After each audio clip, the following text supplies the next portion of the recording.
Okay guys, so as I was saying, I'm going to discuss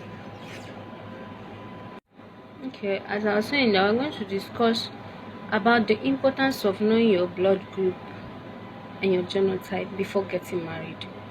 Now, what is genotype? In a simple terms, it means the genetic makeup of an individual. That is what you inherit from your both parents. So you are half each of your parents. That's why it's expected that any child should behave more than each of his parents, because it's a combination of both parents. Now, why do we need to know our genotype before we get married?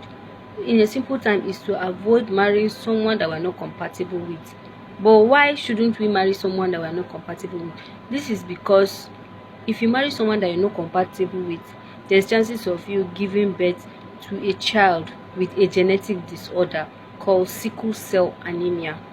Sickle cell anemia simply means like an individual that have a shortage of blood. In a simple term, anemia simply means low blood volume. Now, so many things can cause low blood volume, which there is accident, bleeding, blood loss, and all of that. But in this context, we are talking about genetic disorder where your child inherits sickle cell from each of the parents, from both parents. That is, each of you is giving your child an S gene, making the baby to now be SS, which is simply known as sickler. So when your child is SS, what happens? The red blood cells has a lifespan of 120 days. So if an individual is sickle cell, it means his own red blood cell cannot survive up to that 4 months. Some might even be as low as 10 days. So you can imagine what is meant for 4 months is now finishing on the day 10. How will you make up to cover up for the gap of the remaining days? So this is it. This is what we are talking about. Now, how will I know my genotype? You go to a nearest hospital, a nearest laboratory diagnostic center that is close to you, and check your genotype.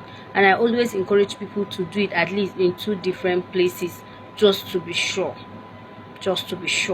Then, okay, now that I know my genotype, what next? Now that you know your genotype, know who you are compatible with. If you are an AA, you can marry everyone. But if you are an AS or SS or AC, you have to go for AA. Yes, you have to go for AA to avoid your child coming down with sickle cell anemia. In our subsequent videos, I'm going to still be talking about the importance of